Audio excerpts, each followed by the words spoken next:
मोहन के नए जूतों के लिए जरा सोचिए, ये सिर्फ पैसों का बलिदान नहीं था, ये बहुत बड़ा त्याग था। सही कहा, ये सिर्फ पैसे देना नहीं है, वो औजार तो उसकी पहचान थे, है ना? उसका हुनर, उसकी कमाई का जरिया। बिल्कुल, एकमात्र साधन था वो। उसने बेटे की एक छोटी सी खुशी के लिए एक तरह से अपना भविष्य ही दांव पर लगा दिया। और सबसे बड़ी बात, हाँ, सबसे बड़ी बात ये कि उसने ये मोहन को पता भी नहीं लगने दिया, छुपा लिया।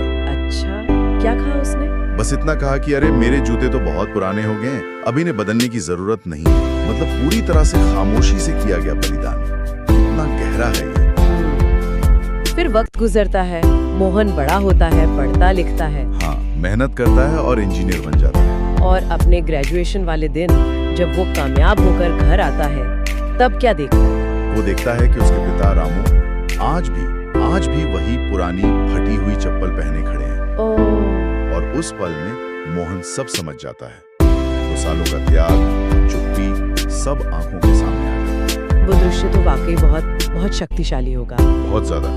वो फटे पुराने जूते, वो महज जूते नहीं रहते, वो सालों के लगातार बिना कुछ कहे, बिना जताए किए गए त्याग का, बलिदान का प्रतीक बन जाते हैं। बिल्कुल। अगर हम इसे थोड़ा और बड़े नजरिए से देखें, तो ये उन अनगिनत बलिदानों की कहानी है जो अक्सर दिखते नहीं हैं। सही बात है, नजर नहीं आते, लेकिन किसी की कामयाबी की नींव वही होते हैं। सफलता के पीछे छुपी हुई कीमत कह सकते हैं। हाँ, कहानी के आखिर में क्या होता है? मोहन अपने पिता के पैर छूता है, उसकी आंखों में आंसू है और वो वादा करता है। वादा किस बात का? कि अब वो उन्हें नए जूते देगा, और सिर्फ जूते नहीं, एक बेहतर, एक आरामदायक जिंदगी देगा। और रामू की मुस्कान, जो शायद पहले अपनी तकलीफ, अपनी चिंता छुपाती थी, अब वो गर्व और सुकून से भरी हुई है बेटे की कामयाबी देखकर। तो इस कहानी का सार क्या निकलता है? मतलब क्या सीख मिलती है? देखिए, सार तो एक स्तर पर बहुत स्पष्ट है कि बच्चों की सफलता के पीछे अक्सर माँ बाप का ऐसा ही खामोश, बिना शर्त वाला प्यार और त्याग होता है।